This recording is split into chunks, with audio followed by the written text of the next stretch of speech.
Imagine a world where you survive one of the greatest pandemics in history, and your reward is simply to keep living in that broken world. Today, we are going to talk about the Black Death, that moment when medieval Europe turned into a sort of reality show of mortality, only without an audience and certainly without a winner. Yes, millions died, but what about those who stayed? Well, they may have met the worse fate, because surviving was only the beginning of the suffering. So settle in, no need to fasten your seatbelt. There will be no action here, only laments. And before sleep or doubt catches you, if this kind of story keeps you company on sleepless nights, subscribe to the channel, leave that existential like, and comment what time it is and where you are listening from. You never know who else is awake, shivering with fear in the dark. Now picture this. You escape the plague, but you lose half the village. The smell never leaves. The silence is deafening, and the priest says it was all your fault. Yeah, congratulations on surviving. Now deal with it. Turn off the light, forget the noise outside, and let's slide together through this period where living was just a slower version of dying. You survived, if you can even call this survival. The village is silent, but not because of peace. It's because almost everyone has left, not for another city, but for the great beyond. The houses stand open, as if someone left in a hurry. Only they never came back. Some doors still bear the mark of a cross. Others just hold the scent of that which not even time wanted to erase. And you are standing there, breathing with a bit of a cough. But who doesn't cough around here? At first, it seems like luck. You escaped death. After a few weeks, you realize that escaped isn't the right verb. You were left in the void. Your friends, some left. Others are no longer whole, literally. And it's no use looking for explanations, because at the time, no one knew what was happening. Bacteria, viruses, that's stuff for the 20th century. Back then, the diagnosis was different. Divine punishment, bad air, demons in the soup. They told you to pray more. You prayed. And yet the neighbor died coughing up blood right in front of you. You fast, make promises, avoid thinking too much, but thinking is all that's left. The city, once smelly and noisy, now echoes. The market is closed. The blacksmith has vanished. The priest, well, even the priest caught it, and the church bell rings alone, the sound of the wind hitting the bronze. Poetic, perhaps, but only if you have the stomach for it.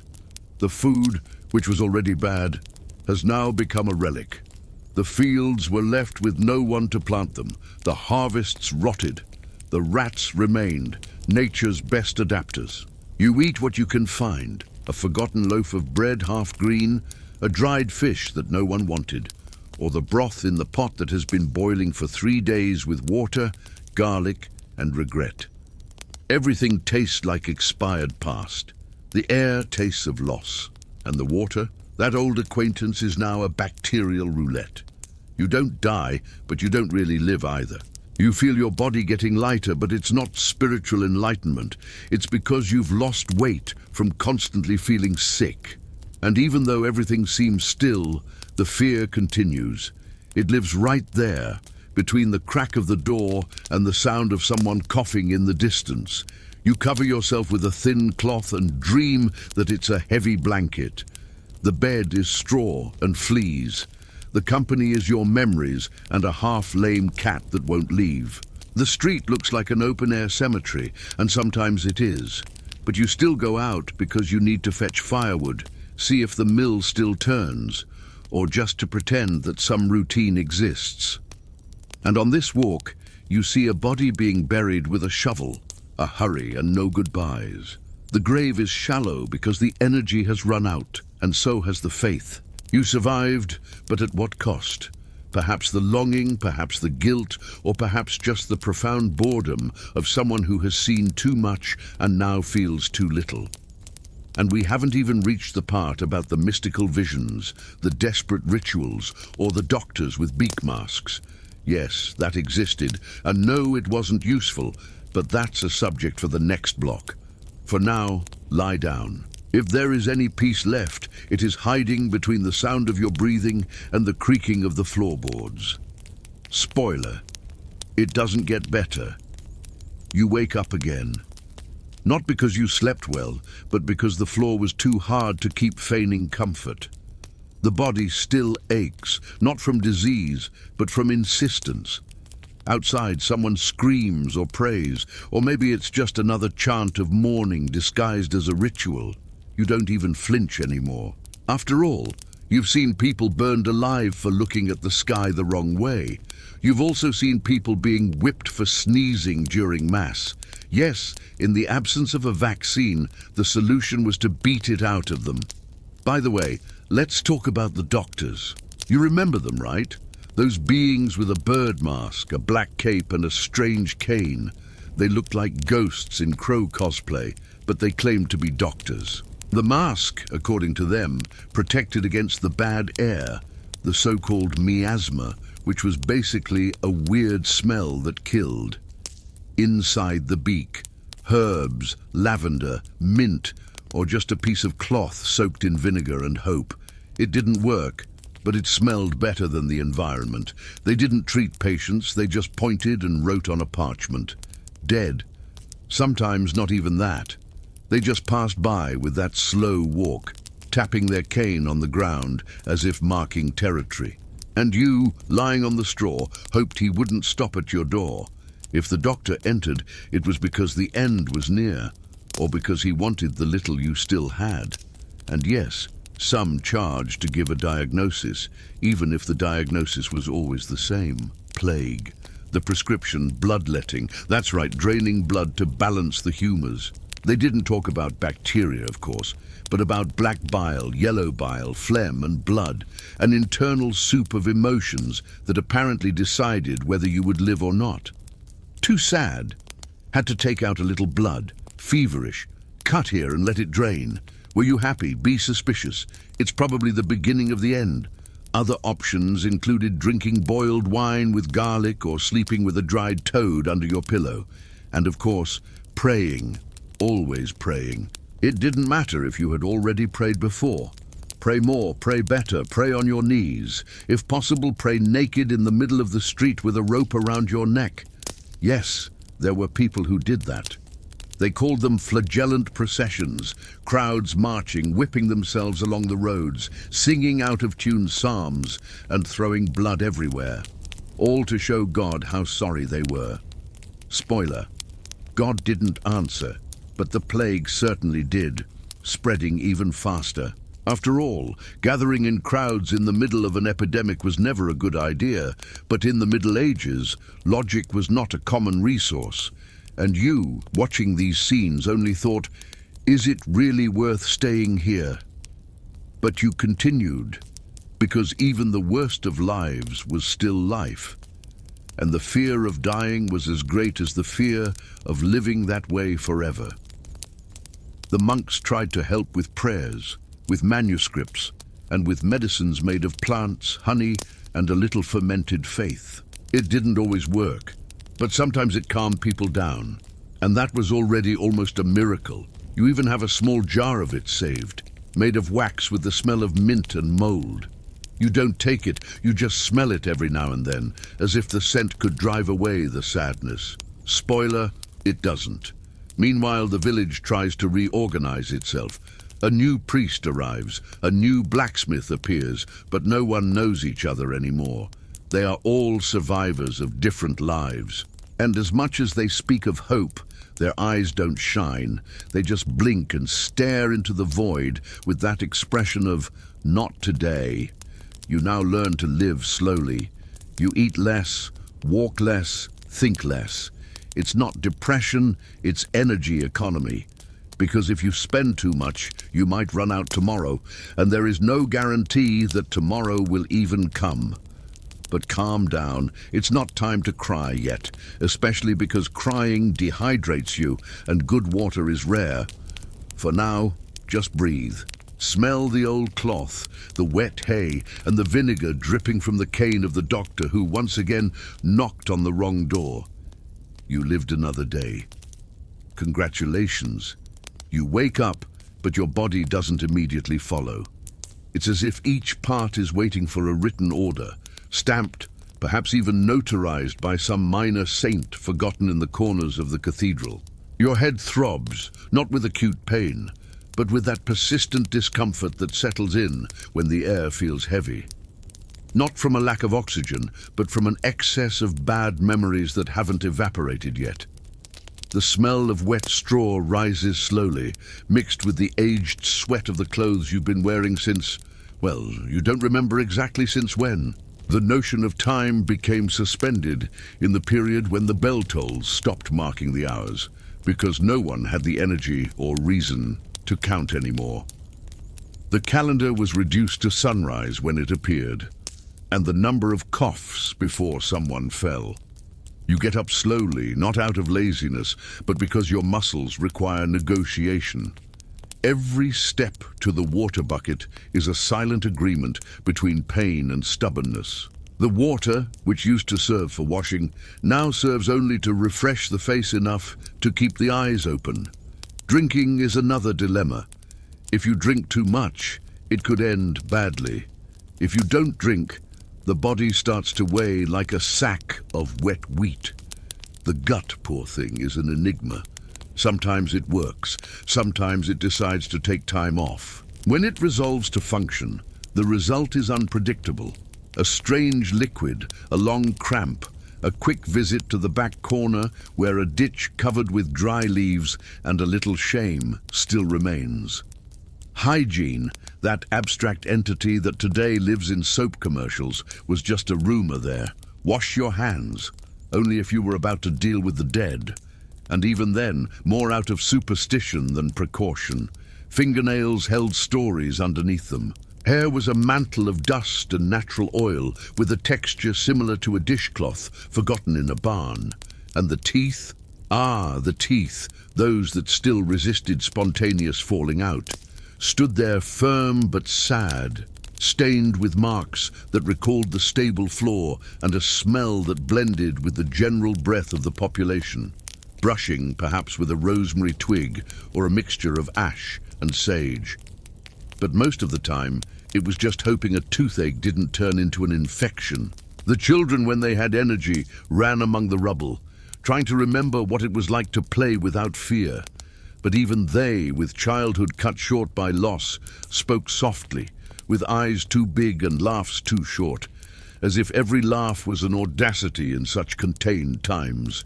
Laughter wasn't forbidden, but it seemed out of place, inconvenient, almost offensive. In the midst of this, there were still dreams, not the beautiful ones, but those that visit people sleeping with a mild fever and chronic anxiety.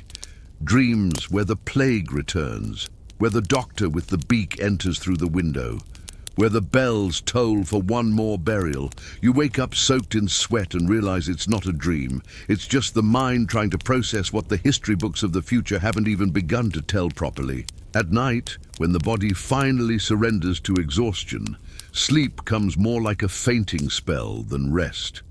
The sound of rats running in the ceiling mixes with the groans of some distant neighbor, someone who hasn't gone yet, but isn't fully here anymore either. Prayers repeat softly, not to ask for miracles, but to ask for a pause, just one night of truce, just that, some sleep-clutching relics. A grandfather's cloth, a hand-carved crucifix, a book of psalms with pages stuck together by humidity. Others just close their eyes in the hope of waking up in another time, in another body, in another world, but they always wake up in the same one. And then the cycle begins again. Get up, cough, look around, check who is still alive, heat up leftover broth, stir with a wooden spoon, blow slowly, not for the temperature, but for the ritual. Eating is no longer pleasure, it is maintenance. It is keeping the machine running.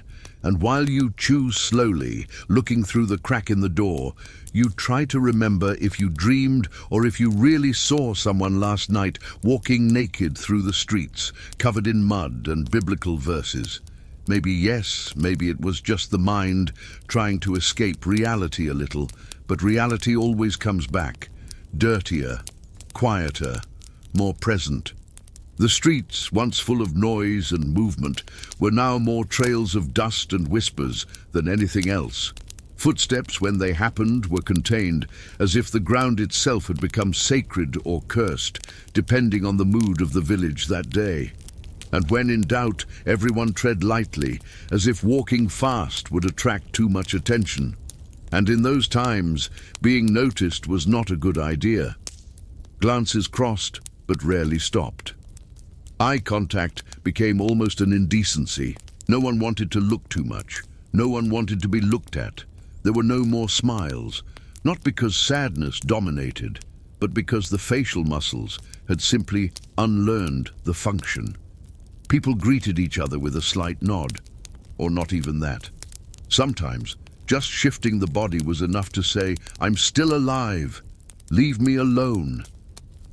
The fear wasn't of dying. It was of dying the same way as the others, fast, confused, and with a mouth full of blood. Inside the churches, the atmosphere was even stranger. Masses continued because stopping would be admitting that God might have taken a vacation. And admitting that was heresy. So they continued. Priests with sunken eyes spoke of penance, of punishment, of hope. But the voice echoed more than it convinced. It seemed that even the walls were tired of that speech. Faith turned into an invisible contract. You pray, fast, do what you're told, and in exchange, maybe you won't die this week. Except that maybe was as big as the altar and as unstable as the wooden benches that creaked with every movement. In the pews, ladies with dark veils prayed between murmurs, pulling rosaries with fingers wounded by the cold. Men, with hands swollen from work, knelt slowly, like someone carrying a burden they no longer know the origin of. Children slept sitting up because childhood in that era wasn't synonymous with play. It was just a shorter wait for the first fever. And yet the church was a refuge, because outside of it, the world was chaos. Inside, at least, there was a roof and some ritual, even if it was just repeating ancient words with a bit of fear and no understanding. Outside, houses remained improvised, some made of dry mud, others with wood repurposed from buildings that survived neither the plague nor time. The roofs didn't hold water, the walls didn't hold wind, and the residents didn't hold hope. Each house had its smell, a mix of smoke, fermented food, mold, and accumulated bodily humidity. The sense of smell had gotten used to it, but there were still moments when taking a deep breath brought memories of something that might be rotten, or maybe just an old onion forgotten in a corner. Beds were collective spaces. No one had a room. Privacy was a luxury that only existed in dreams, when there were dreams. One slept on straw, on goatskin, on sheets that had already served several generations, all with the same pattern, stains that told stories and the texture of a flour sack. In the center of the house, a fire or something resembling it, sometimes just persistent embers surrounded by stones. That was where water was heated, when there was water. That was where the evening porridge was made, where news was told, where the silence between one sentence and another was heard, a silence full of unspoken names and questions no one asked anymore. Meals had become symbolic gestures, a bit of grain, a root, a piece of bread with the texture of a roof tile, sometimes a drop of oil, and when luck exaggerated, an egg. But even when there was food, the act of eating was more about keeping the body functioning than feeling pleasure. You chewed slowly, not out of politeness, but because your teeth no longer allowed anything else. In the late afternoon, the sky began to darken earlier than it should, or maybe it was just the mist that insisted on staying. The stagnant air carried long sounds, a distant bark, the squeak of a cart, the dragging voice of someone singing psalms while sweeping the front of the house with a broom made of twigs. No one ran, no one shouted, no one made plans. The future was a suspicious idea, and yet the world went on slowly, almost as if it didn't want to continue, but didn't know how to stop either. You looked at the sky and saw no stars. They seemed to have left along with those who departed. Only the dark remained. Not that absolute dark, but that half-tone of late afternoon where the world hasn't slept yet, but isn't awake anymore either. And it was in this interval between light and shadow that medieval life found its rhythm. A slow, monotonous cadence, without highs, without lows, just the continuous beating of a tired heart. And tomorrow? Tomorrow would be the same. Spoiler. Yes, it could still get worse. Over time, fear becomes landscape. It stops scaring with screams and starts whispering through the cracks in the doors. Anxiety stops being a peak and becomes a constant background music. You no longer ask yourself if you're going to die, only when, and mainly if it will be quick. Conversations became an economy of words. No one wants to give bad news because all news is bad, and good news sounds like a lie. When someone talks about improvement, a promising harvest, or a new house being built, the rest just nod their heads without looking up, like someone listening to a child say they can fly. Faith, even though so present, no longer comforts as before. It became more of an obligation than a refuge. Prayers leave lips almost by inertia, like the act of scratching an old wound. You pray before eating, even if the plate is empty. You pray when passing a body, even if no one knows the name anymore. You pray before sleeping, as if that could prevent the worst, knowing it doesn't.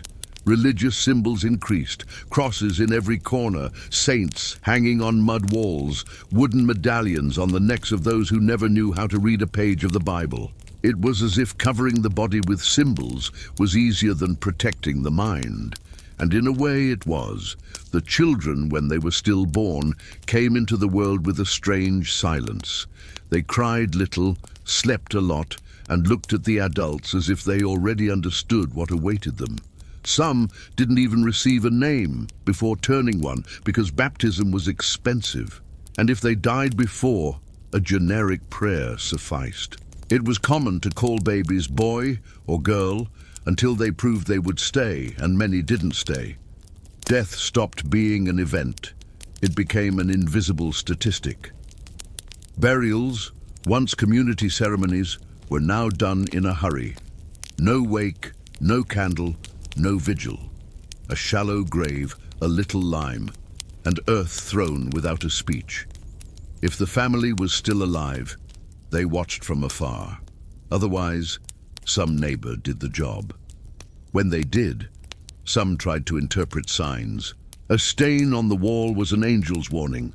A crow landing on the roof, an announcement of tragedy. A dream repeated 3 nights in a row became a prophecy. That was how the mind handled what the body couldn't explain. What the eyes didn't see, superstition completed. There were also those who saw the end as liberation, people who stopped eating, who lay down and waited, who closed their eyes like someone turning off a lamp before the oil runs out. They called it surrender, others called it peace, and no one argued anymore. In the taverns that still tried to function, the wine was stronger than usual, and the silence heavier than the wood of the tables. The music ceased. The lute, covered in dust, became a decorative piece. Stories of love and adventure were replaced by long sighs and repeated reports of how many people had departed that week. No one knew exactly, but everyone had a mental estimate. The windows, small and crooked, let in little light. Perhaps it was better that way. Clarity revealed too much. The dark was more honest. It didn't promise a cure, it just hid the dirt. Some still kept diaries, small handmade notebooks with short notes written in diluted ink and crooked letters. Sentences like, "The miller's daughter died yesterday. The river is lower. The bread lasted 3 days. Heard screams in the forest." Records of a dull daily life, but which someday might serve as a memory or a warning. In the fields, scarecrows remained standing even without crops. Torn clothes swayed in the wind like ghosts of a fertile time. Sometimes someone would sit nearby and just stare as if the dummy had something to say. And perhaps it did. But like almost everything in those days, it preferred silence. There were, of course, those who took advantage of the chaos, sellers of promises, of miraculous potions, of dubious relics. People who claimed to have parts of saints' bodies, fingers, teeth, strands of hair, all wrapped in old cloths and sold at absurd prices. And despite the absurdity, there were those who bought, because in desperation, even a lie seems like medicine. And among those who stayed, some became harder, others more tender, but no one went unscathed. Even those who didn't catch the plague carried the marks. In the way of walking, speaking, sleeping, the plague left invisible scars. And those, unlike the blisters and spots, never disappeared. Time, that old accomplice, was no longer measured in days, but in losses. You didn't say 2 weeks ago. You said since the baker died, or after the priest's fever, or in the time when there was still fish in the river. The timeline was replaced by a map of absences, and if someone asked how you were, you just said you were. The verb in the present tense was enough. Any other explanation was unnecessary. Spoiler, no one expected joy. The village seemed to breathe with effort, as if every building, every fence, every alley had invisible lungs that inflated slowly, in sync with the collective exhaustion. The predominant sound, apart from the crackling of weak embers and the scratching of rats among the tiles, was that low murmur people emit when they try to keep talking without believing much in what they say. There were no more debates. Conversations had been reduced to pragmatic observations about the weather, the broth, death. At the uneven wooden table, improvised cutlery made of old bones scratched worn ceramics. Eating was an automatic exercise, without haste, without pleasure. Chewing had become a habit as repetitive as scratching wounds or adjusting the blanket over shoulders. Flavor, when it existed, was a memory. Spices were lost in scarcity, as were recipes. Now everything was boiled until it ceased to be anything, and then served. On the bench nearest the fireplace, someone unraveled straw to reinforce the collective mattress. Each strand was pulled with precision, but without emotion. Chores became anesthetized rituals. Repetition saved more than faith. It was the only way to remind the body that time was still passing. Here, no one spoke of before the winter, before the plague, before the losses. Before was dangerous. It brought longing, and longing was a type of fever that didn't kill, but caused a slow ache. Thinking too much about how the village was when there was a harvest festival, how bread tasted like a real oven, or how the church bell announced births instead of mourning, that was harmful. It was better to keep eyes down and the mind numb. Just keep going. The children, the few left, didn't run with such energy anymore. They had learned to walk with caution, with trained eyes to recognize fever in adults and identify by smell if a broth was spoiled. Toys were a luxury. Fun now was drawing with charcoal on wood or watching cats hunt. And even these drawings carried more crosses than suns, more spots than faces.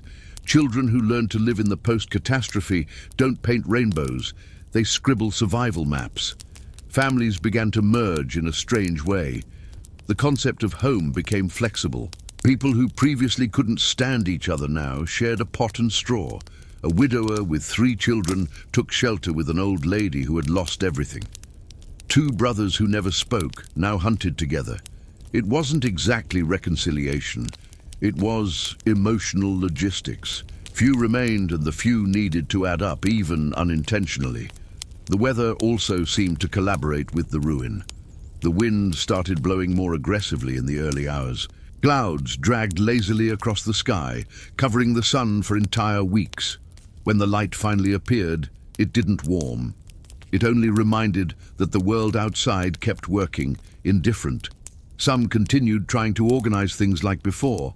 The village elder still insisted on keeping a calendar, even if scribbled on a piece of wall. He crossed off the days with charcoal, trying to mark dates that no longer mattered.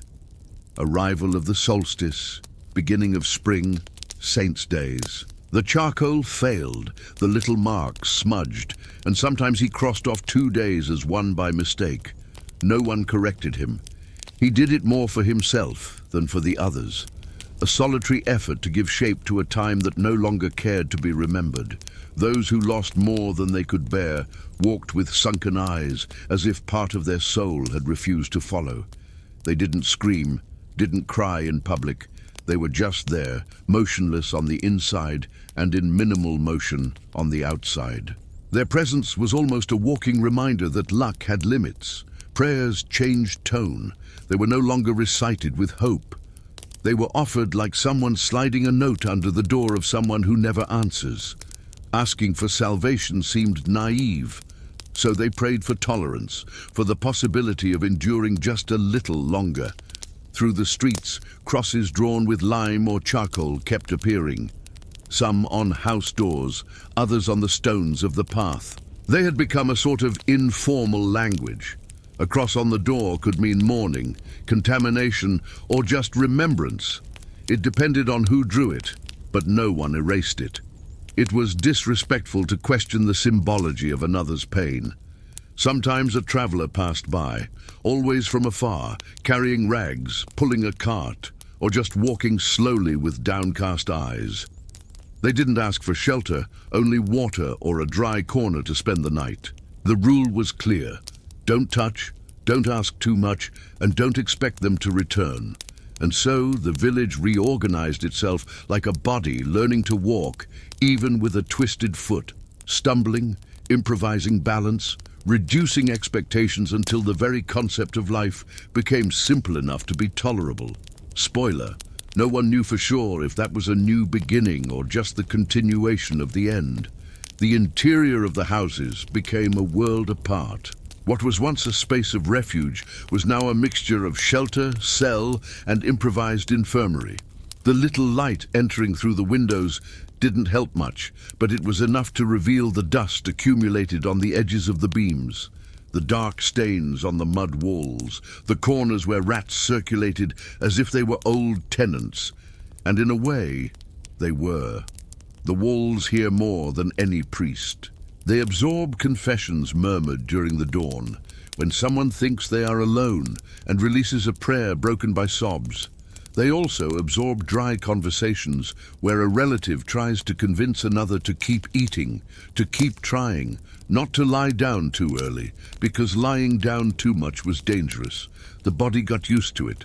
The cloths covering bodies at night are the same ones for weeks. Heavy fabrics, stained by varied substances, sweat, spilled medicine, overturned broth, dried blood from a poorly healed cut. Hygiene became a luxury incompatible with reality. Cleaning there meant merely pushing dirt into a corner where it stayed out of sight. The smell inside the houses was a chapter apart, a mix of old smoke, of wet things that never dried, of mold growing behind pots, of human bodies in a constant state of natural fermentation, and sometimes a bittersweet smell that no one named but everyone recognized. It was the smell of something or someone about to depart. The beds, when they existed, didn't have much of a bed about them. Straw on the floor, covered with sackcloth, divided by 3, 4 bodies, curling up more out of habit than cold. No one stretched out to sleep anymore. It was as if the body had unlearned how to occupy space. One slept curved, withdrawn, like someone apologizing for still being there. During the day, movement inside the houses was almost choreographed. Whoever heated the broth did so in silence. Whoever tended the firewood stacked the pieces as if building an altar.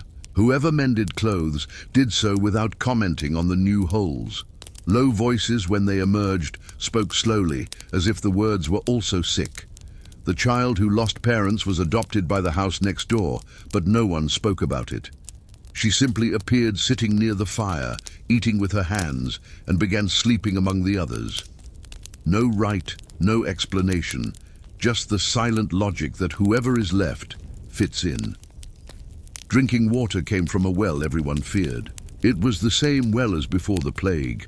But now every bucket pulled up brought doubts. There were those who boiled it, those who prayed over it before drinking. There were those who let it settle, as if evils were solid and could sink. But in the end, everyone drank. There was no choice. In the back of the houses, small spaces for necessities turned into focal points of fear. With every trip there, the worry wasn't just discomfort. It was what would leave the body. Diarrhea could be the beginning. Cloudy urine, low fever, slight headache. Everything was interpreted with the same dread. Symptom, omen, sentence. Sometimes someone disappeared. A resident from another house, a relative who didn't return from the field, a neighbor who went to sleep and didn't get up again. No one made a scene. Questions came in a neutral tone. Has anyone seen so-and-so? And if no one had, that was it. The answer came with time, in the form of a smell or a longer silence coming from the house next door. Bodies, when discovered, were removed with a combination of care and haste. Care not to spread it, haste not to get attached. Cloths, wood, baskets were used, and if the body was still warm, there were those who murmured a last sentence, something between goodbye and superstition, as if it were possible to convince the soul to leave calmly. Grief was silent. Tears flowed, while hands still stirred soup or sewed rags. No one stopped to cry. Sadness was a parallel task. Life gave no break, even for feelings. In the upper part of some houses, where the ceiling was higher, they used to store seeds, grain, objects that no longer had a function but still took up space. Now, that attic became a refuge of absolute silence. Whoever went up there went to breathe, to think, or to let time pass without witnesses. Some slept there alone just to have the illusion that they could still isolate themselves by choice and not by obligation. But no one stayed there for long. The noise of life, however weak, pulled them back. A boiling pot, a different cough. The sound of the gate opening. Life in those times left no one in peace for long. And yet, there were those who found small forms of beauty. A flower growing in the corner of the wall, a piece of bread that lasted longer than expected, a ray of sun crossing a broken bottle and drawing colored light on the dirty wall. Small things, but in that context, they were almost miracles. And so they continued without clear reason, without promise of reward, just continued. One step a day, one spoonful of broth at a time, a candle lit when possible, and a sliver of almost invisible hope that no one admitted having, but that insisted on staying there between the smoke and the silence. Time inside the village no longer followed the rhythm of the sun. Tasks, gestures, silences, everything worked like an old clock that ticks because it was accustomed to ticking, not because it makes sense. And in that slow cycle, where days blur with nights, seasons with memories, the body with the environment, the mind begins to accept that perhaps this is what remains of life. The crowing of roosters, when they still crowed, marked nothing anymore. It was just another sound among many. A biological memory of a time when there was routine, planting, harvest. Now the crowing was ignored, as if coming from another world, the world of before. The body no longer complains of aches. They settled in slowly and made a home. The spine that creaks, the feet that throb, the eyes that burn from the constant smoke of the fireplace. All this became landscape, a kind of second skin, uncomfortable, but too familiar to cause surprise. The silence of others is also part of the air. Communication turned into an economic thing, made of glances and subtle gestures. A raised eyebrow means it's going to rain. A light touch on the arm means it's ready, and a longer look, the kind that holds the pupil a second longer than necessary, can mean longing or warning or just fear. The church bells remain still, swaying slightly with the wind. They haven't rung for weeks. The priest stopped climbing the tower. The stairs were too damp, and he started forgetting the words. Now he spends his days sitting beside the altar, whispering disconnected excerpts of scripture, like someone trying to remember the melody of a song the world has forgotten. Some still visit him, sit on the crooked benches, not out of faith, but out of habit. It's the coolest place in the village. The stone wall cools the skin of the back. And the silence inside has a kind of weight that seems to respect pain. Not every place offers that. The altar, now covered by a sheet stained with wax and time, still holds a lit candle, always the same one, rotated. When one ends, someone places another, and no one says who it was. It is the only ritual left with any trace of beauty. Outside, the fields have started to grow back disorderly. The earth, without being turned, decided to do as it pleases. Some plants grow in unexpected places, cabbages among stones, radishes on the edges of walls. Nature didn't ask permission to return, nor did it make a fuss. It simply reclaimed the space, as if saying, "If you don't want it, I'll take it all." The creek water continues passing, always the same, cold, clean enough to wash wounds, but not to heal them. Some kneel on the banks to wash their faces.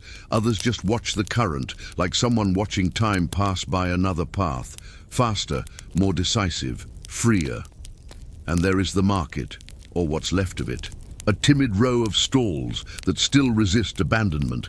Frayed tarps, crooked wood, but there is still exchange. A handful of salt for a piece of leather, a jar of tallow for an onion. Nothing is fair, but everything is necessary. The old man who sold honey left a jar in the same place as always, even without bees, since last year. He left it there covered with a cloth as a personal monument. Perhaps to remember that one day there was sweetness and that it was sold, measured in spoons like liquid gold. The hands that meet in these exchanges don't touch. There is always a cloth, a piece of wood, a protocol distance, but eyes meet. And in these brief intersections lives a type of understanding, without words, without promise, just the mutual recognition that both still resist. At night, the wind crosses cracks like a frozen messenger. It brings distant voices, smells reminding of smoke and rain, and that feeling that someone is always passing through the village, even when no one appears. Maybe it's just the sound of history itself, repeating its steps. At bedtime, no one talks about rest. They talk about closing their eyes, just that. Rest was left for other times. Sleep, when it comes, is shallow. It floats between layers of consciousness without really diving. Any noise can bring you back. And dreams, when they arise, are grey blurs, never joyful, at most neutral. A woman said she dreamed of the sea, but she never saw the sea. Maybe it was just the brain finding a way to imagine an end that was blue and wide and without walls. Another said he dreamed he was flying, but woke up with back pain and then laughed alone. A dry, short laugh, without sound. And the world there even stopped, breathed with effort. It kept turning, not by choice, but because that was what remained to be done. Spoiler, tomorrow will bring no answers. The candles kept getting shorter, some already burned directly on the wood of the base, with wax dripping through cracks that weren't always there in the beginning. The village's candlestock was a secret shared in silence, like everything that still had too much value to be announced. When someone lit one, they did it slowly, almost like an apology to the darkness that would be temporarily interrupted. Night was no longer just the absence of light. It was a territory with a life of its own. Inside the houses, sounds became sharper. The cracking of wooden beams seemed to speak in code. Any movement of the wind outside generated a symphony of creaking doors, dragging cloths, and branches scratching walls like lazy claws. No one said they were afraid, but everyone preferred sleeping facing the center of the house, away from the windows. Animals also behaved differently. Cats, those that survived the suspicion of being guilty for the plague, had now become almost sacred figures. They circulated among people as if they knew more than they should. When a cat chose to lie near someone, that was seen with a certain reverence, an omen perhaps, or just company, and either was enough. Dogs, on the other hand, howled less. They became introspective, as if they had also been taught not to disturb. When they barked, it wasn't to warn of danger. It was out of boredom or to remind that they were still there. The bread for the next day was always made in the late afternoon, with flour that wasn't really flour anymore, but a mixture of varied grains and remnants of ground husks, kneaded with rough hands of someone who no longer feels the difference between cold and hot, left to ferment with luck and baked on a crooked griddle over a shallow fire. The smell was good, but the taste not always. And yet, the moment of dividing the bread was almost a ceremony. The piece was handed over with a firm hand, and the recipient gave that subtle, almost invisible nod that said, "Thank you for still considering me among the living." In houses with more than 3 people, there were sleep shifts. 1 slept, 2 watched. Not out of real danger, but out of habit. As if watching were a way to hold time by the corners. Whoever watched usually did nothing, just stared at the fire or the shadow projected by it, or the slow movement of others breathing. And this simple gesture, watching someone breathe, was perhaps the last bond of tenderness remaining. Health was no longer defined by the absence of symptoms, but by the capacity to continue. If someone could get up, stir the wood, fetch water, chew without help, they were considered strong, even if coughing, even if pale, even if trembling. The criterion now was functional. The elders, when they spoke, no longer gave advice. They only told what they remembered. Fragmented stories about times before the plague, about short trips, about fair times, about moments when people danced in the street. A concept that now sounded almost blasphemous. Dancing seemed to belong to the vocabulary of the dead, and yet some listened with attention, not out of curiosity, but out of a need to remember that one day the world had another face, even if no one knew how that was possible. Older children began to imitate adults. They sat with crooked spines, pretended to be tired. They tried to learn trades with a somewhat desperate speed. No one spoke of the future anymore, but instinctively they tried to grab the present with small hands before it slipped away.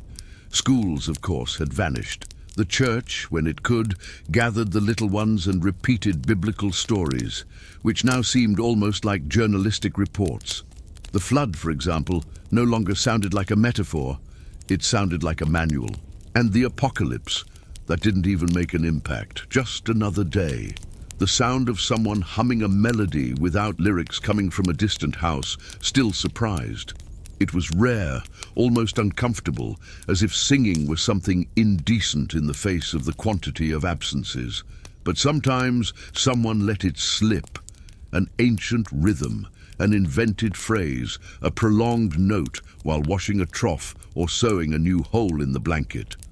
These moments didn't last. The music died in the air, and silence resumed command with the serenity of someone who has never been challenged. Worn-out faith continued as a backdrop. It wasn't an anchor anymore. It was decoration. Crosses on the wall, amulets on the neck, ready-made phrases said before eating or sleeping. All this functioned like the smell of the house. It was there, not discussed, not analyzed. It just was part of it. And time, always it, passed without haste, without pause, with that slowness that serves not to teach anything, just to remind that not everything needs to make sense to keep happening. Routine settled like a mist. You couldn't see the beginning or end of anything. Days no longer had a purpose, but they had shapes, worn, repeated shapes, like those spoons bent from scraping the bottom of pots so much. One woke up, or simply got up, because the body, even tired, still recognized that the wood needed to be turned, the water changed, the cloth hanging on the beam repositioned. Everything was done in silence, not a respectful silence, but that type of absence of sound that is born when everyone has already said everything they needed to. And yet, the world continued the same. A silence without hope of response, only filling space. The cloths covering the windows, now hardened by the accumulation of smoke and humidity, no longer served to filter light, only to block time. The light escaping through the corners projected curved and undefined shadows on the floor, as if the interior of the house were always in an infinite afternoon, one that never really turned into night, but never ceased to be afternoon either. Feet, covered by pieces of leather tied with strips of cloth, dragged with instinctive care. There were hidden shards, loose thorns, nail heads that no one remembered coming from where, and walking in a hurry was a waste because there was no place to arrive. Each object inside the house told its own story of fatigue. The largest pot no longer had a lid. The three-legged stool was used against the wall to compensate. The pitcher had cracks sealed with hardened wax. Everything improvised, nothing renewed, and yet everything worked poorly, but worked. The smell of burnt wood mixed with onions, cut with a dull knife, and stored in a wet cloth to last longer. It was a constant aroma between rancidity and survival. No one said anything smelled good anymore. They just said, "It's edible." And that was enough. Outside, the sky insisted on keeping the same tone, a mixture of faded grey with dirty white, as if the weather itself had lost the enthusiasm to change. The wind wasn't strong or weak, just constant, like everything. It blew between the boards, whistling melodies without notes, and the houses responded with their slow creaks, as if they also conversed in groans. Older animals no longer produced. Hens laid when they wanted.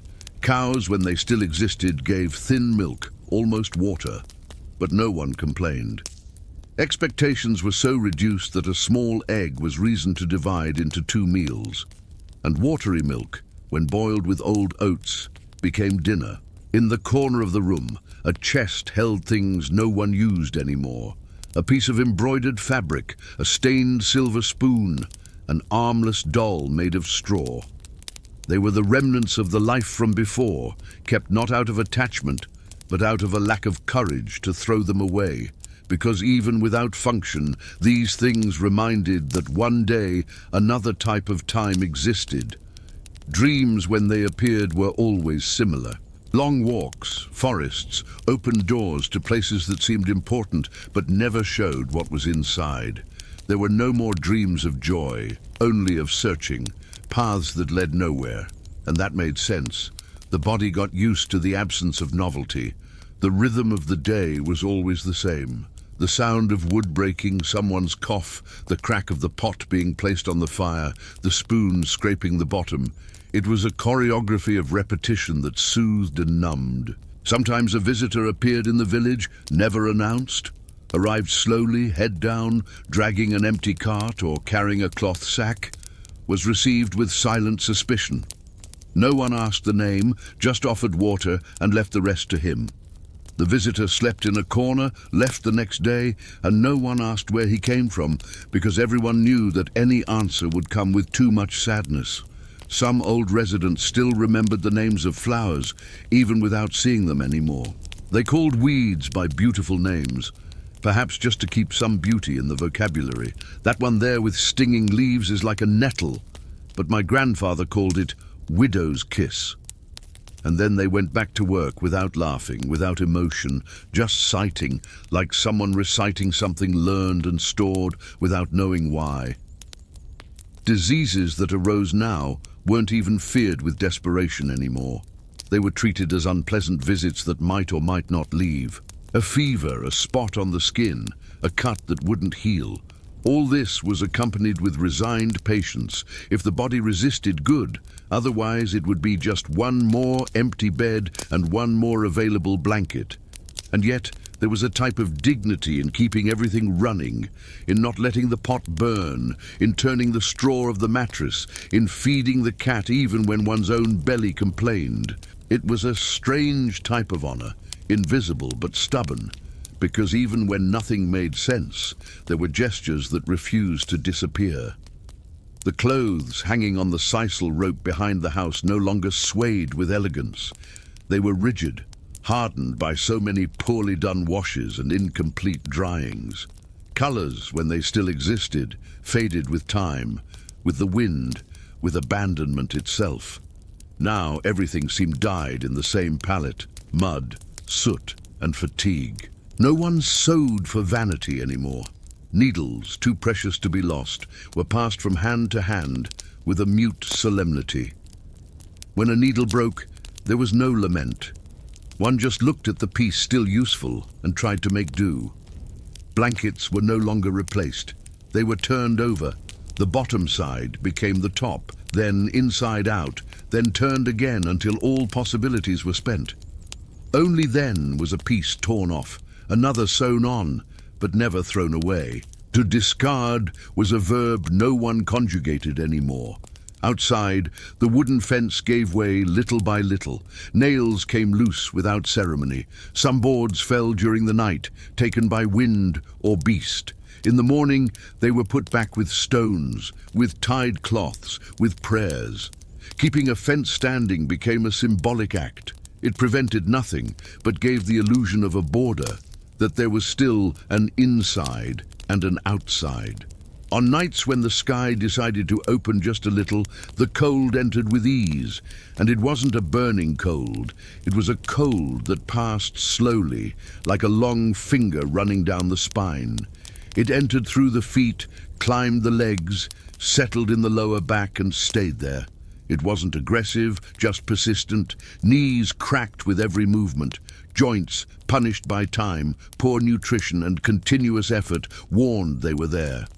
And however young the body, it aged. Not in the face, but in the way of getting up, in the mode of carrying weight, in the form of looking up, always with a bit of suspicion, like someone fearing the sky is also about to fall.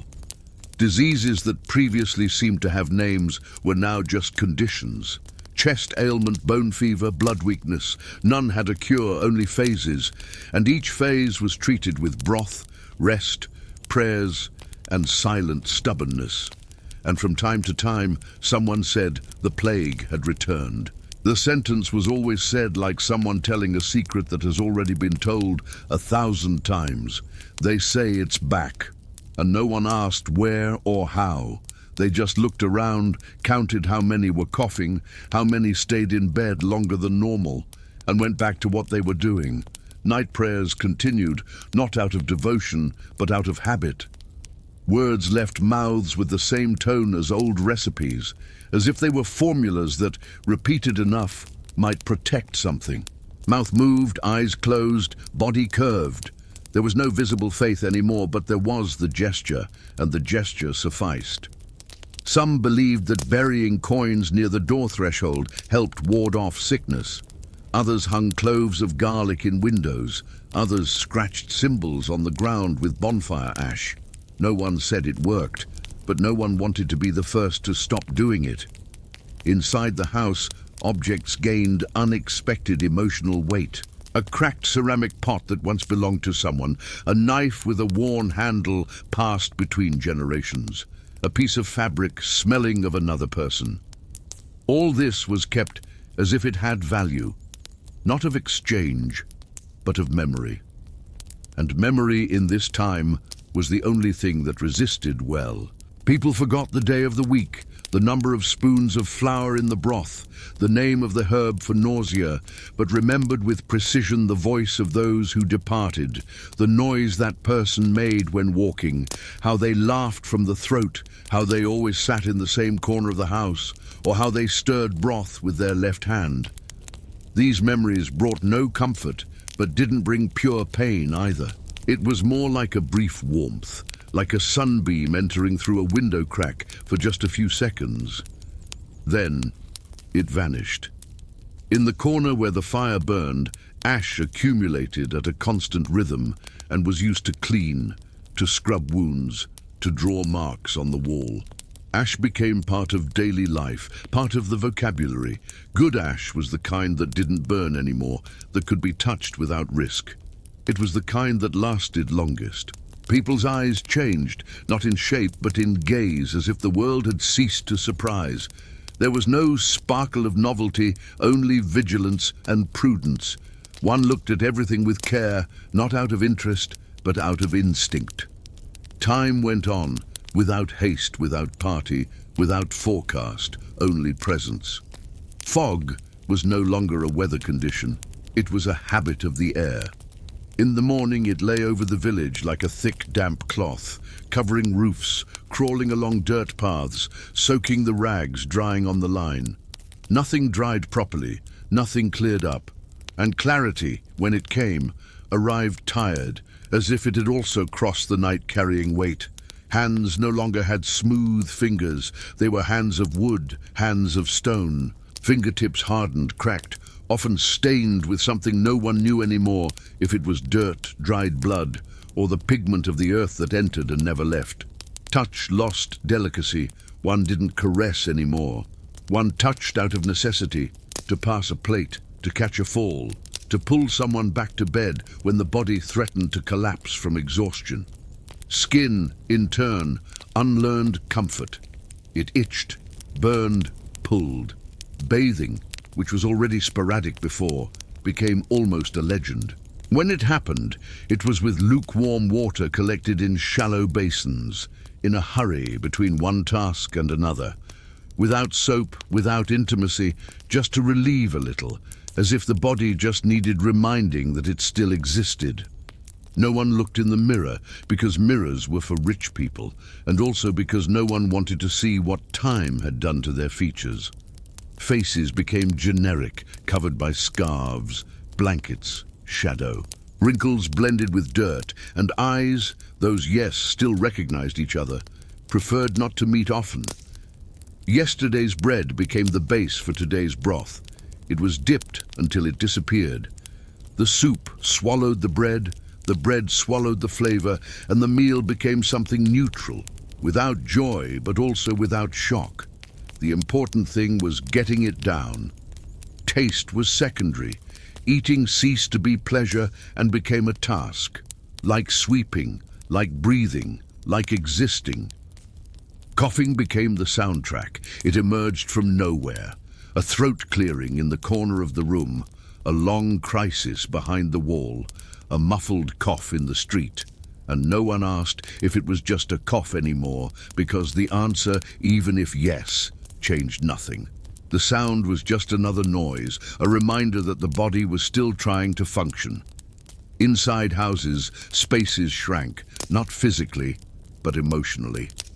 Walls seemed closer, the ceiling lower, the air thicker, and any sharper noise, a falling pan, a slamming door, generated that tense silence, that second of paralysis where everyone looked at the floor as if the sound had threatened to rupture the fragile membrane of daily life.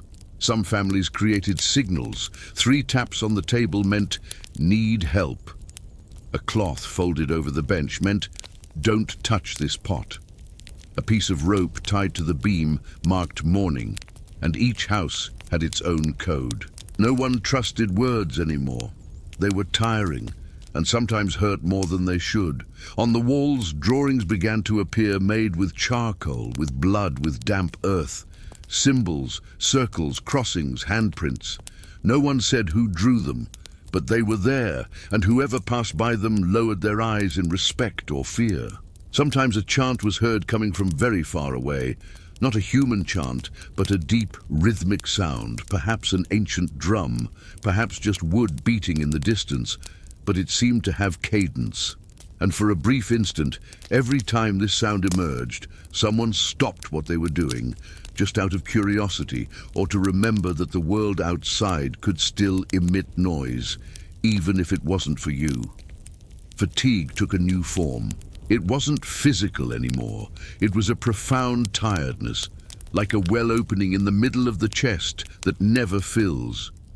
An exhaustion that came before even getting up, before thinking, before existing. And no one knew how to explain it anymore. They just felt it and went on. Counting days became a guessing game. Today is Monday. I think it's past Thursday, could be Sunday. But no one was sure. And certainty there was a currency that lost value.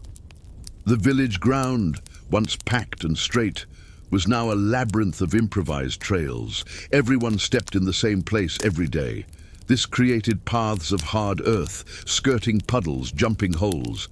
These paths led to no special destination. They just connected the minimal points of daily life, the house, the well, the forest entrance, the church, and that's it. Hope, if it still lived around there, was very discreet. Perhaps hid in a small gesture, in the care someone still took to cover another's face with the right blanket.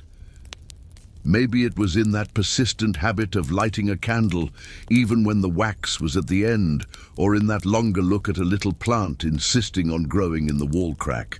But no one talked about it. Hope was too big a word, and big words were in short supply. Only days and gestures and breathing remained. And that, for now, was enough. The forest, seen from afar, looked like just a dark stain on the horizon. But there, in those days without haste, it gained contours of mystery, not adventure, but threat. Dry branches, thick trunks, the constant sound of something moving inside the brush. All this made the forest a place respected from a distance. No one entered out of curiosity, only necessity. Fetching firewood became an exercise in courage. First one looked at the sky, then the wind, then waited for someone to say, "Today seems calmer." And only then did they go, always in pairs, with machetes, with cloth sacks, with one eye on the trail and the other on nothingness.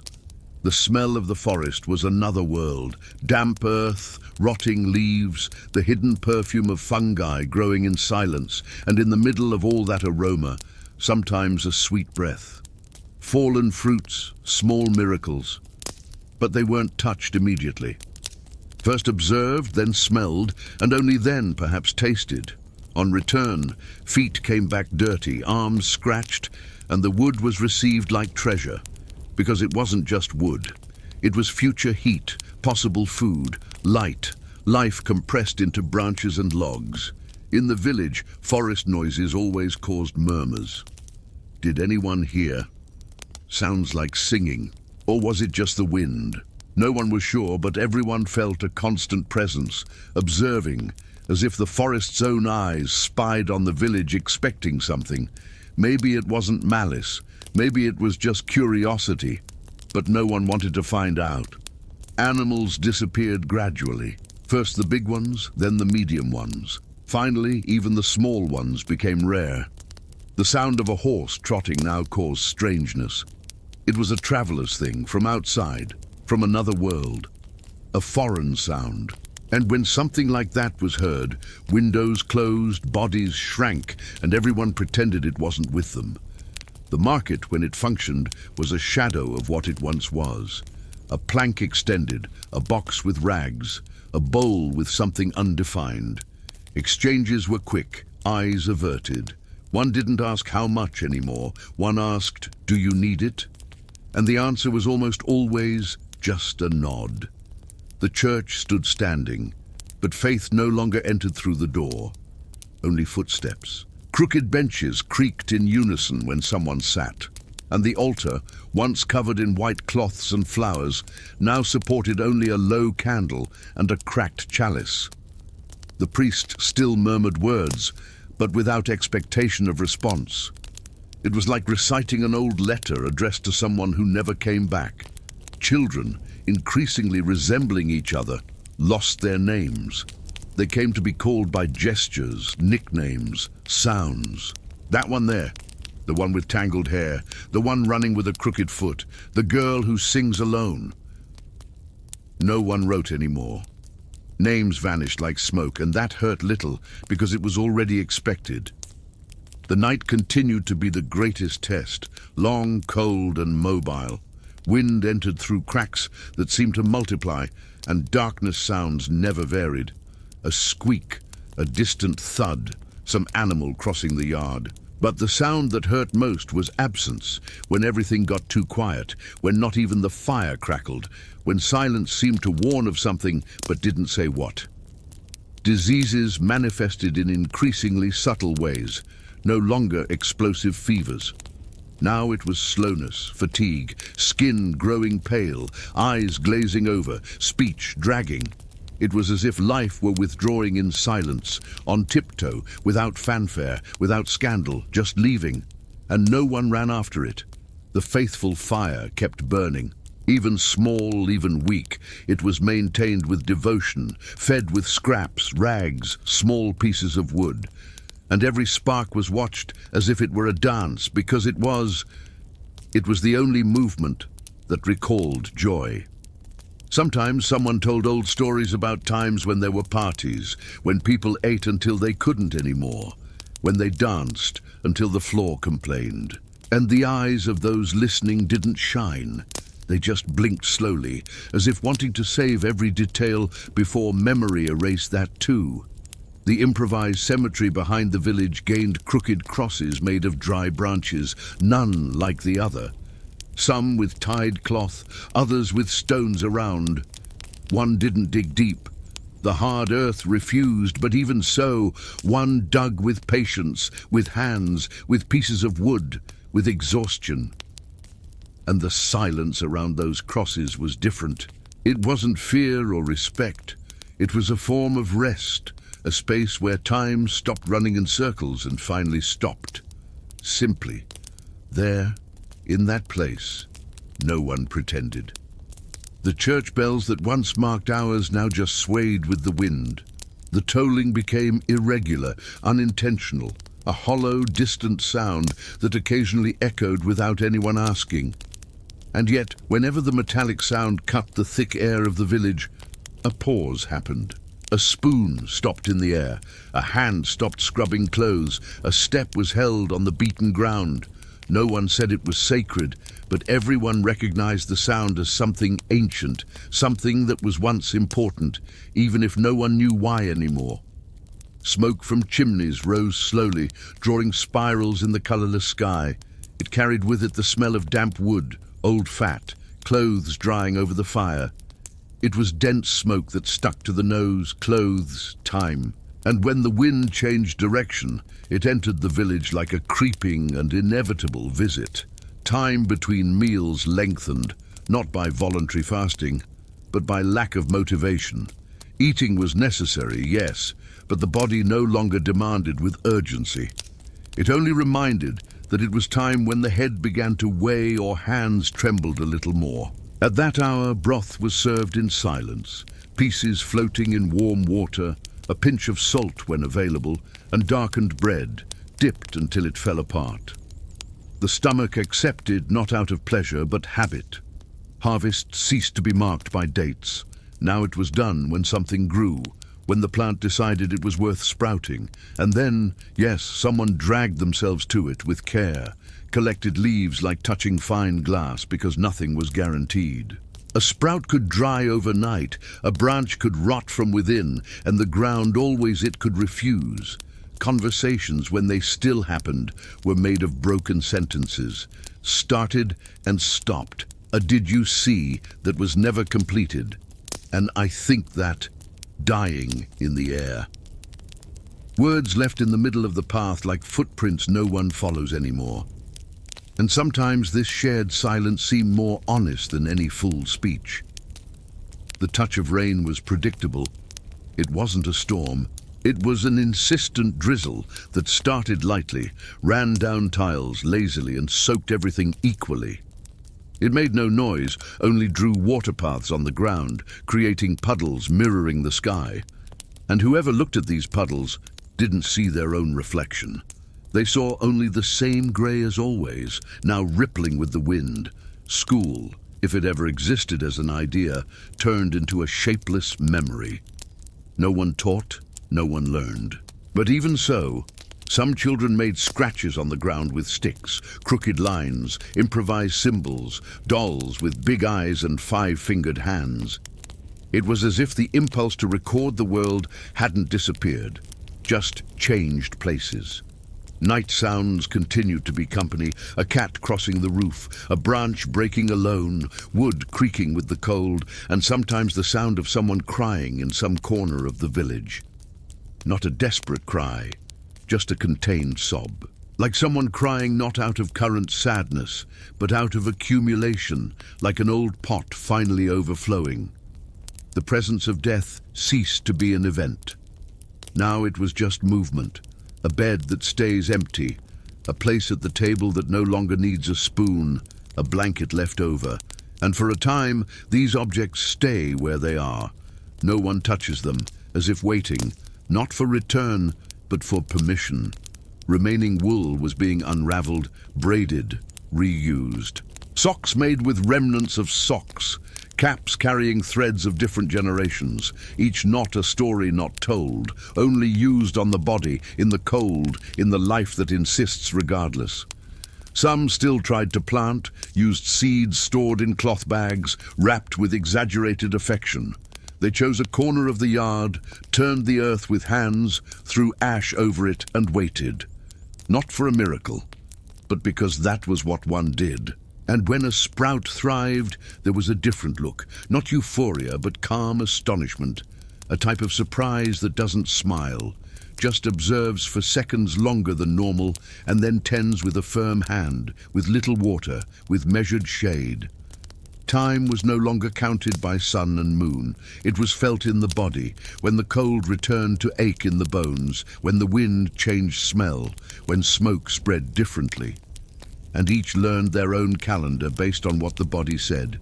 And the tired body said little, but still said, continue. The world outside the village existed only in suppositions. They say such a city caught fire. They speak that in another village there is no one left. I heard the seas are full of stopped boats. But it was all voice without owner, and the small village remained isolated, as if forgotten on purpose, or as if it had chosen oblivion. And there, inside this dusty world of slow repetitions and stifled sighs, life went on, not forward, but in circles, each gesture a reflection of the previous one, each step an echo of what once was. And no one expected it to be different anymore. Ropes holding cloths on walls were fraying. They were made of fibers no one knew exactly where they came from anymore. One day they were part of a burlap sack, then became a belt, then curtain tie, and now held the weight of fabric soaked in smell and time. No one replaced these ropes. When one broke, a knot was tied, then another until it didn't work anymore. And when it didn't work, one just lowered the cloth, let the wind in, or not. Straw baskets, which once served to carry things, now served to store what one didn't know where to put. Shards, pieces of burnt cloth, spoons with broken handles, seeds that looked dead. They were baskets of doubt, of waiting, of maybe, as if there were a chance all that could still serve something, even if no one could say what for. Light continued arriving the same way, weak, oblique, shy, filtered by a constant cloud that seemed made not of vapor, but of oblivion.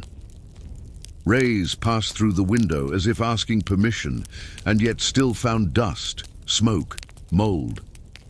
The sun there didn't warm. It only illuminated, and poorly. Outside, older trees fell without warning. Their roots no longer held the weight. The soil didn't help, and when they fell, they caused no alarm, just left an empty space, a new hole in the village horizon. And with time, that space filled with silence, as if nothing had been there. Some people still cultivated ancient habits, oiled hair, braided with care, used pieces of colored cloth, not out of vanity but memory, as if the body, even mistreated, still demanded certain respect, as if saying, "I am here," needed a ribbon, a perfume, a minimal gesture. Fear that was previously fear of the plague was now just fear of stopping, of becoming the next name not remembered, of turning into a silence no one knows whose it was. Therefore, tasks repeated with almost religious precision. Pot in the same corner, wood stacked the same way, cloth folded in three, not out of necessity but control, because the rest couldn't be controlled. Milk was rare, came from a skinny goat everyone called the last one. She ate little, walked less, always looked sideways and yet gave a few drops. Drops that became butter or were mixed into bread dough or just kept in a cracked cup as a promise of something better. Although no one said it aloud, wood was now measured as time. A small bundle meant 3 nights, a large bundle maybe a week, but only maybe, because fire was unpredictable. Sometimes it burned fast, sometimes it refused to catch. And in this game between wood and cold, people learned to negotiate with the unpredictable, not with anger, but resignation. Village noises remained the same: dragging steps, the banging of a bucket against the wellstone, the hiss of a knife being sharpened on the edge of a damp stone. And in the middle of these sounds, silence. That silence filling everything when the wind stopped, when smoke settled, when no one coughed anymore. And when that silence came, it was as if the world held its breath, as if everything waited for something. But that thing never came. Only more silence. Sleep time was the tensest moment, not because there were nightmares, but because the still body remembered everything that hurt. Back complained, joints cracked, cold air cut exposed skin, and the sound of one's own heart, beating slowly, seemed too loud, as if saying, "I'm still here, still trying." Beds were just piles of straw, rags, tanned skin.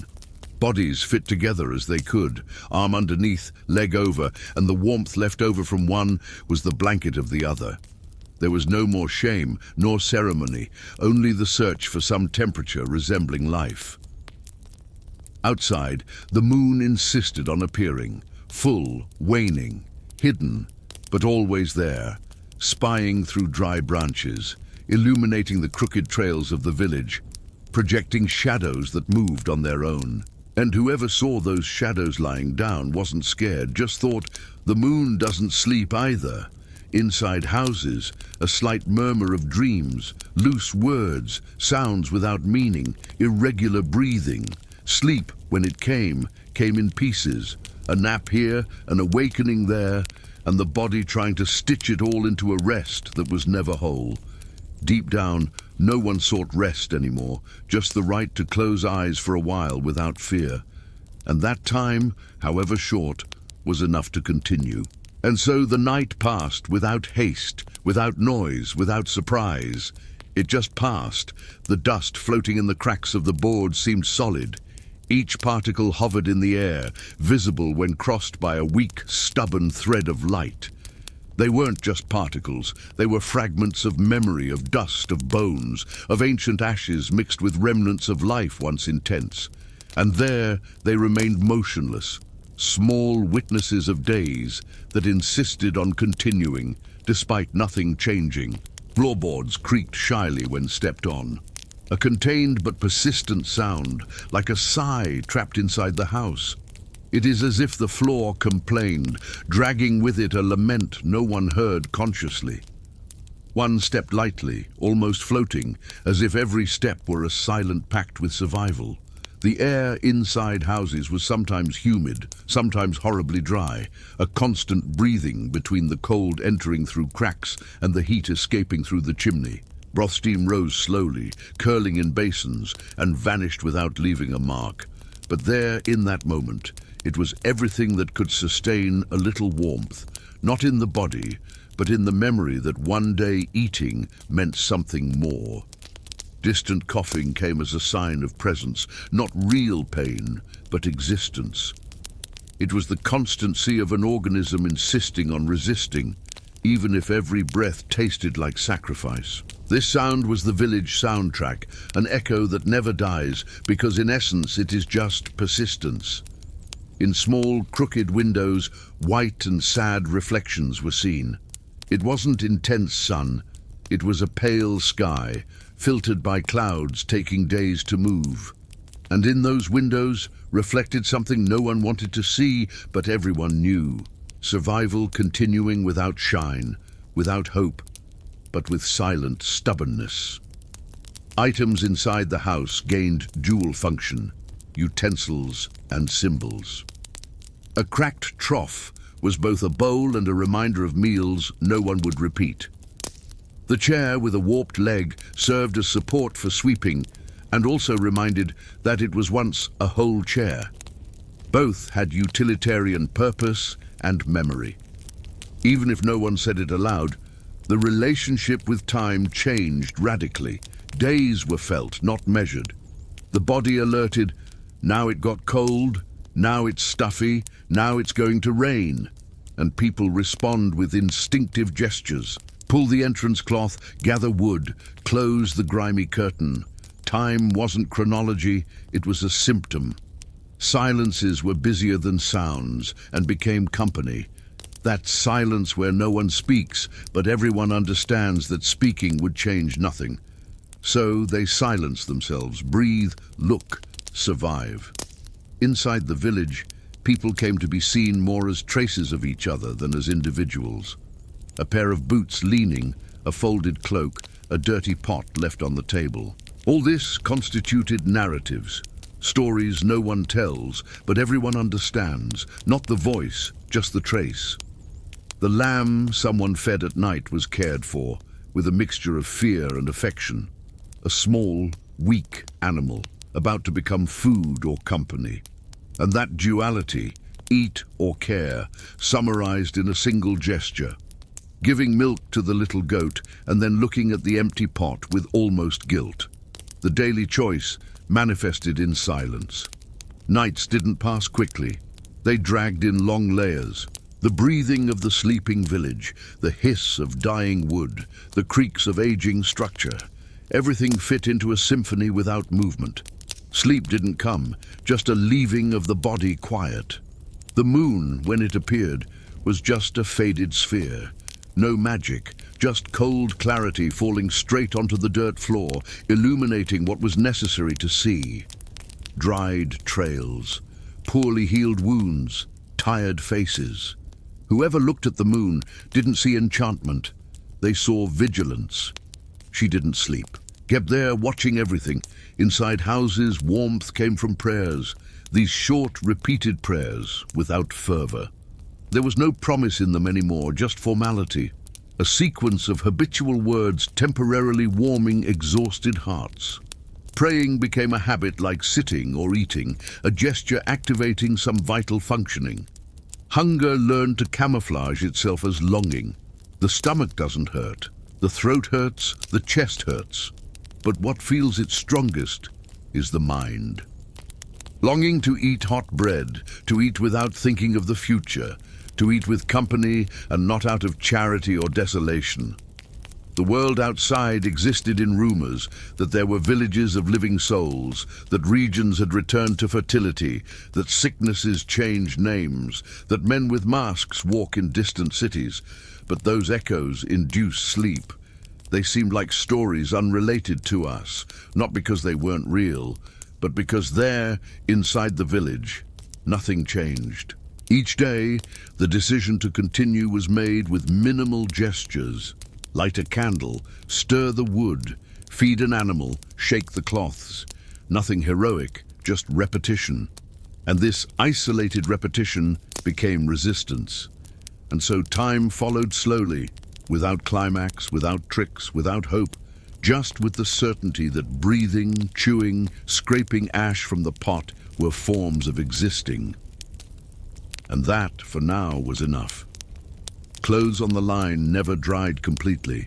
They hung sad, heavy, corners darkened by time and the insistent touch of humidity that seemed to live in the air. Even in heat, which sometimes dared appear through clouds, the breeze wasn't enough. Fibers remained rough, with an undefined smell of smoke, mold and remembrance.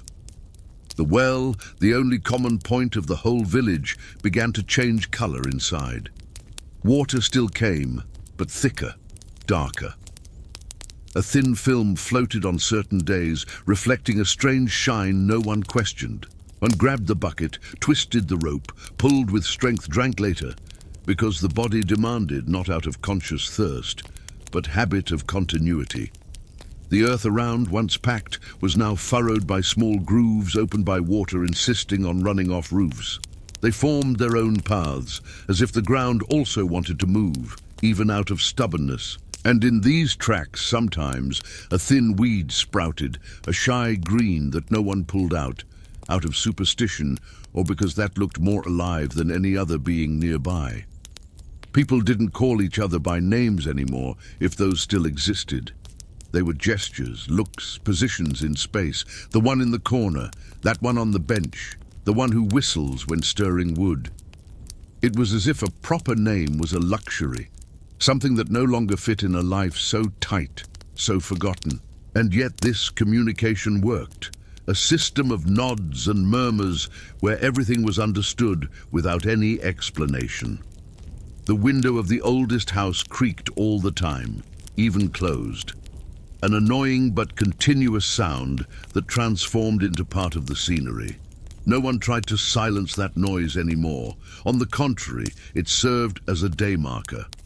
As long as the sound was there, something continued, something worked. Bread, now made with leftover flour no one knew the origin of, assumed shapes increasingly distant from the original idea.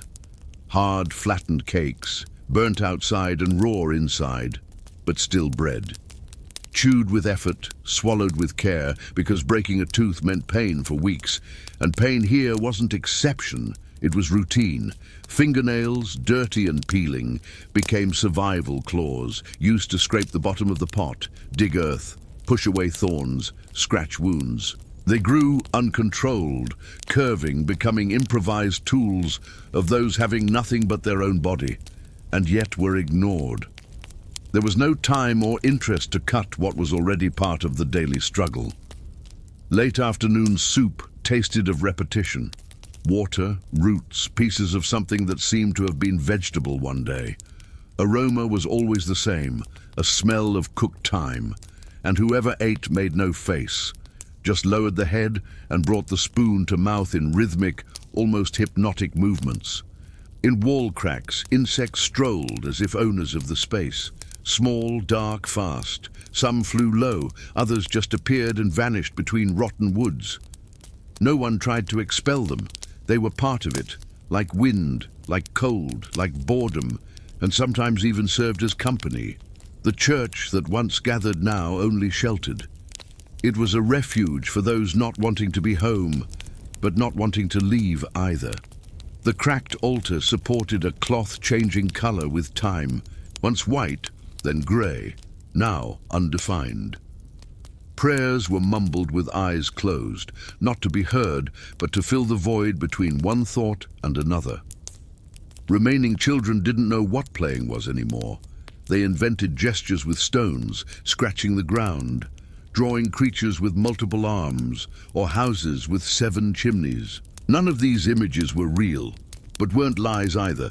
They were constructions of a world that perhaps might exist elsewhere, in an after no one believed in, but was drawn anyway. Words became scarcer, and those resisting came dragged. One spoke little, whispered more, sometimes just an exchange of looks, as if saying, "I'm still here," and the other confirmed without smiling, without waving, just being there. And even the simple gesture of breathing seemed a calculated effort. One inhaled slowly so as not to pull in air too cold, exhaled as if avoiding disturbing the space. The sound of one's own breathing became too intimate, almost invasive. So often, one held breath just out of habit, just not knowing anymore if the next sigh was worth it. Village routine repeated like a forgotten prayer. Get water, chop wood, set pot, fold cloth, scrape candle, close door, count noises, and restart without emotion, without narrative, just sequence. And in the middle of this sequence, everyone carried their small universe of memories, fragments of before, of when the world had color, smell, name, of when the plague was still a possibility and not a lived past. And these memories emerged like long sighs, images passing fast like smoke, but leaving a taste. At the end of the day, there was no expectation, only the realization that one reached that far another day, another complete circle. And that, in the silence of the village, was a form of victory, without medals, without celebration, just heavy breathing and tired body saying, "I continue." And so the night prepared again, without party, without goodbye, just darkness arriving slowly. The fireplace twisted faint sparks that went out before rising. Dark smoke dispersed through the low ceiling, curling in beams, and then ran through cracks like someone giving up on crossing. It was the last remnant of heat the house knew, and even so, too hospitable to last. Lighting depended on thin candles burning poorly. Flame flickered, oscillated as wind passed through imperceptible cracks, and the glow was weak, but still there was. And the fact of seeing it even a little made the dark less oppressive. Voices, when arising, came muffled, almost lost. A murmur spreading through walls, descending crooked stairs, arriving at ears like a chant without lyrics.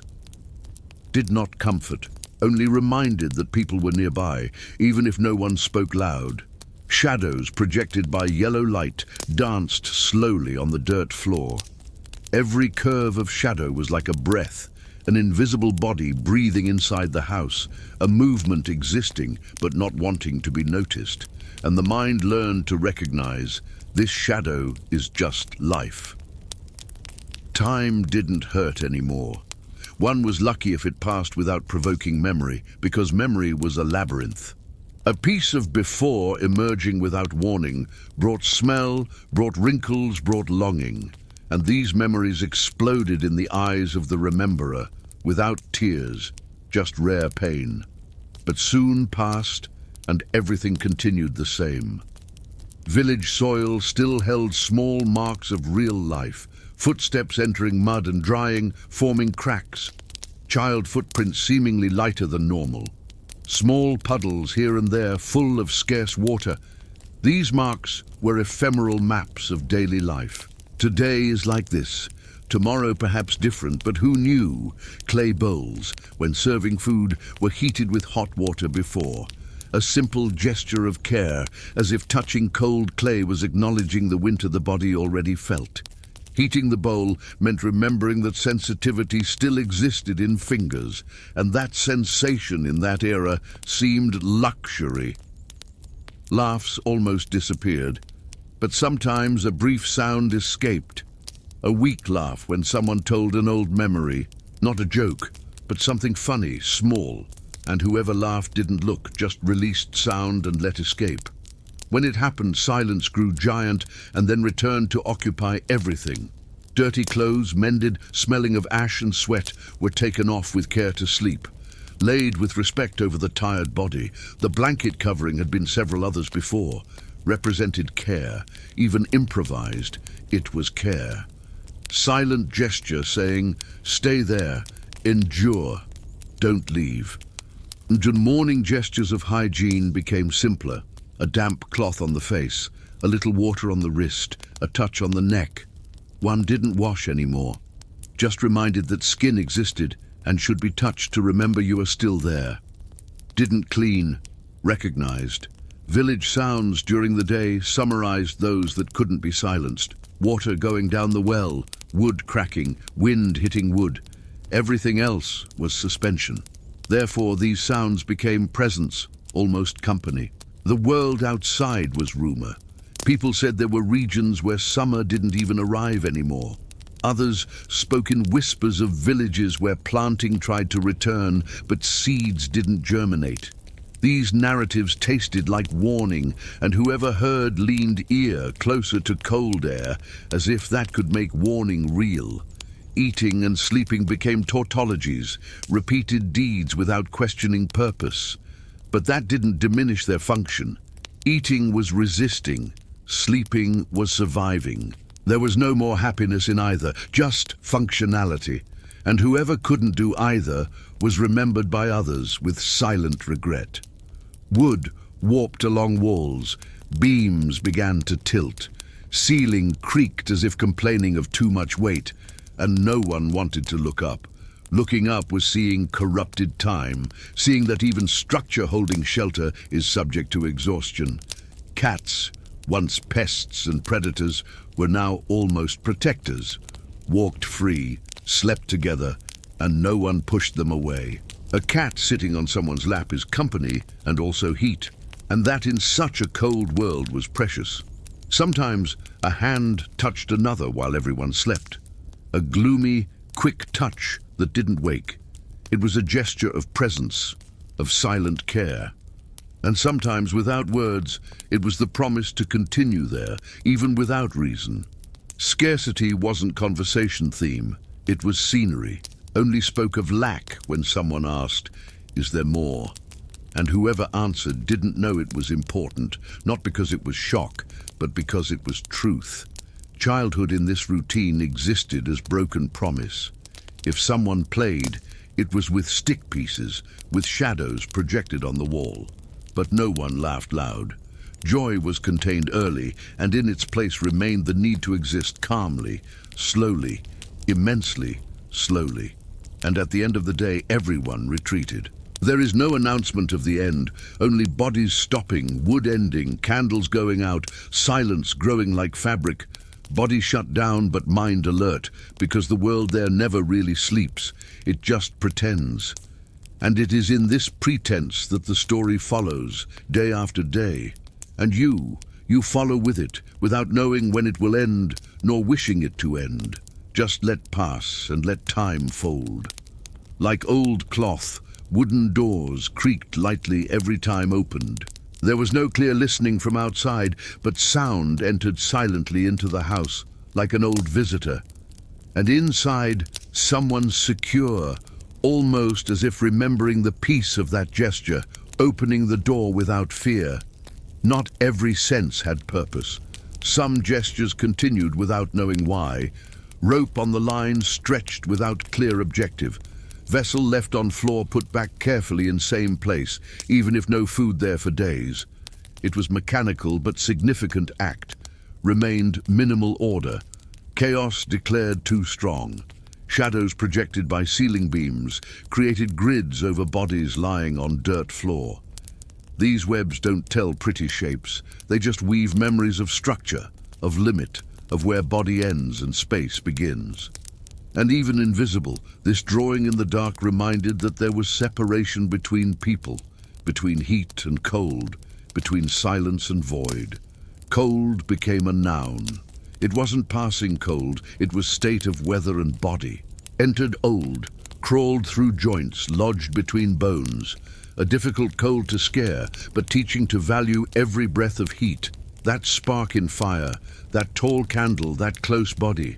Some gestures, even small, became protective rituals. Knocking 3 times on wood before entering neighbor's house, throwing water on floor in morning, spinning chair 3 times before sitting. No one attributed mystical reason, but gestures became habit, protection in absence of other logic. Wine, when appearing, came in small jugs, acidic taste, strange odor. Shared in silence, 1 sip at a time, a mute toast still. Alcohol didn't intoxicate, only reminded that fermentation existed, that even pain could ferment and generate internal heat. Floorboards worn by slow village walking ended up forming grooves. These grooves were trails over which no one stumbled anymore, turned into guides from one corner to another of the house, paths marked without purpose, just to keep walking. And speech adapted to the crack of boards. Speaking in low noise became standard. Words resonated in a way no one wanted to hear loud, because loud bothers, loud demands, loud takes out of silence. And silence there was mutual compassion. Dry clothes hung so close they looked like fragile walls. Each held smell of breath, wood, mud, and people passing by them felt enveloped by layers of existence, an armor of daily life. Human warmth measured by proximity. Sitting an arm's length away was sign of trust. 2 bodies hugged was guarantee of double heat. No one complained of touch, because it was still possible, still valuable. Sometimes someone slept with breathing so weak, another held hand tight. It was irony. Comfort came in insistence of grabbing someone, sharing heat, and witnessing the other exist. Wood became measure of time. A good bundle lasted 3 days, but no one counted days.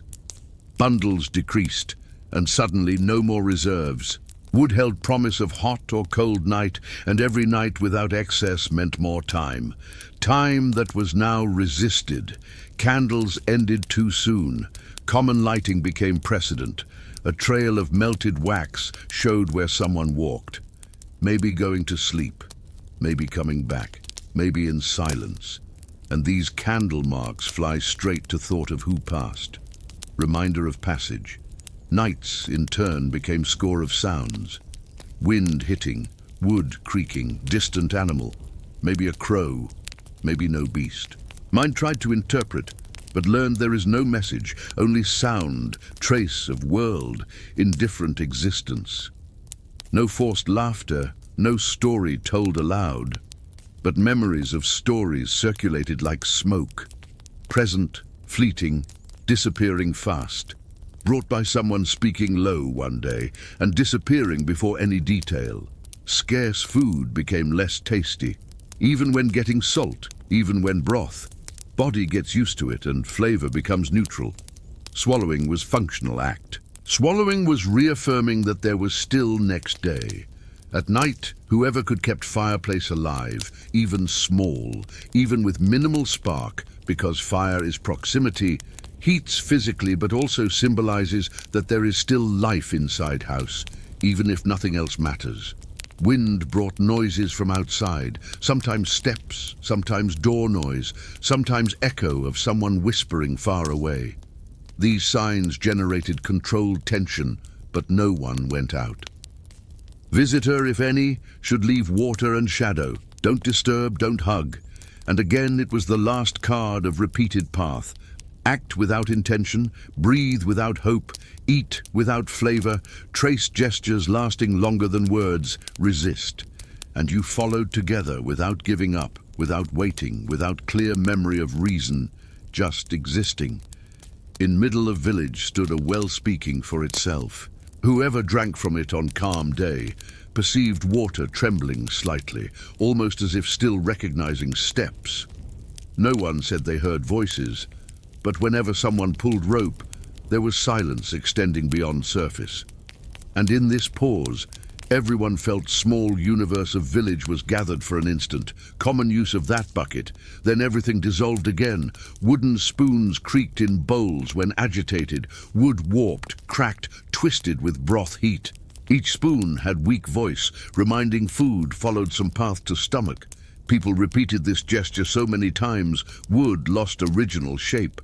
Yet tore cold, not of food, but of silence.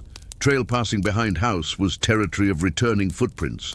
No people seen, but trace seen. Grooves in ground, pebbles leaning in subtle order, piece of cloth wrapped on branch. And whoever looked knew who passed there, nameless, faceless, but with tracks. World demanded interpretation without narrative, and people learned to look. Ceiling boards released clicks during day, past slight vibration, and whoever paid attention noted sometimes clicks formed cadence. 1, 2, 3, pause. And whoever slept near dusk swore it was call, but no one got up because already knew how it was. Silent flame, absence of response. Cats, shadow companions, continued roaming. Rubbed on feet, curled around heat, and no one complained. A cat doesn't disturb. A cat accepts little food, offers heat, and more importantly, mute company. They don't ask, just stay. On tip of some branches, ants carried tiny crumbs of bread, pieces falling in routine tracks. When this happened, person turned gaze to those dark tracks and thought, even in minimal leftover, world continues. And that was enough to draw fissure of hope. Dreams when coming were short.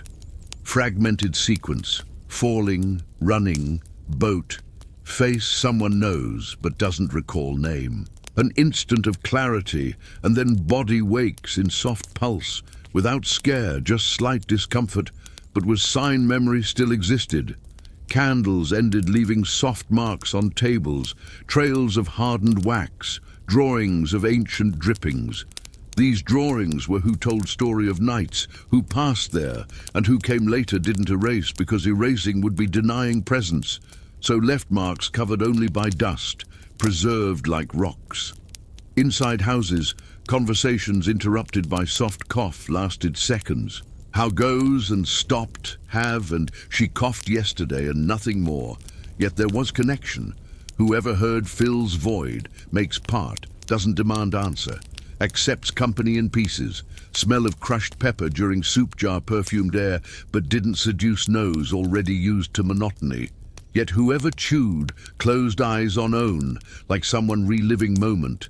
Even without sign of joy, movement came instinctive, as if body said, remember this was sweet before. Moonlight crossed cracks, forming spots on dirt floor looking like silver lakes. And whoever lay there close could see this lake without needing to wake. It was point of solitary attention, calm, silence, undefined shape. And in middle of it breathed lighter. Breaths synchronized a little when wind brought stronger noise. Someone passing behind house, branch breaking, distant vehicle.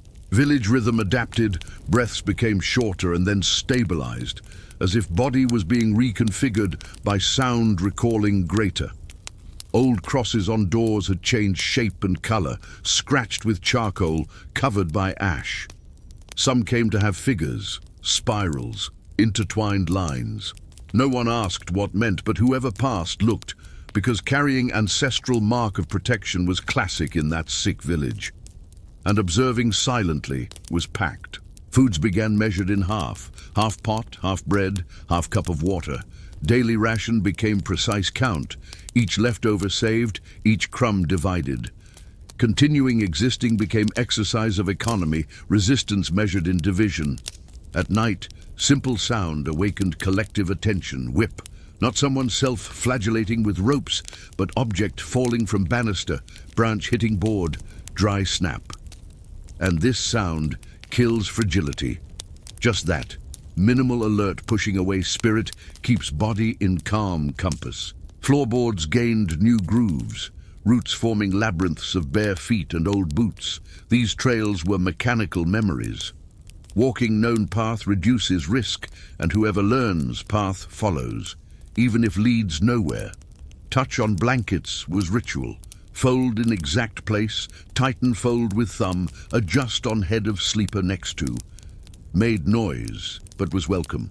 And this noise was silent, was gesture, was care. Even when no one thanked or pronounced word, silence occupying space between gestures was almost an entity. Invisible inhabitant breathing along with others. And everyone knew, didn't speak, but knew this silence was presence. And you followed there, seeing everything, feeling everything, without euphoria, without climax, living inside equal days, inside existential boredom of that Middle Ages that tried to swallow humanity but failed, not in winning, but in erasing. You and who resisted continue.